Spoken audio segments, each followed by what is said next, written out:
What element of culture serves as standards of behavior in a society and such prescribes its members in doing or not doing it?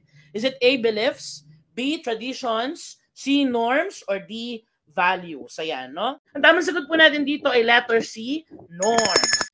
Kapag sinabi po nating norm, this is a rule or established guideline to guide the behavior. Take note of that. Para po madali ninyong maalala, ito pong norms na ito din po yung pag-uugatan ng ating salitang normal.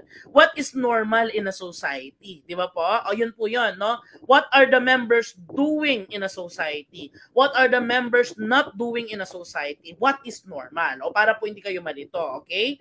Again, kung ano po yung normal, no? Ito po yung mga prescribed na ginagawa natin o hindi sa isang society. Ang beliefs po, these are what a certain person, no, consider as true for him or her. O halimbawa, I believe, kapag sinasabi natin I believe, no, ibig sabihin this is what is true for me.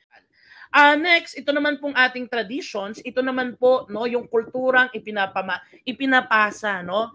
Ipinapasa, of course, from our ancestors to us right now. And then lastly, values, ito naman po yung what is considered as important for a certain person. Ako, binavalue ko ang pamilya ko. Ibig sabihin, no, ang pamilya ko ay importante para sa akin.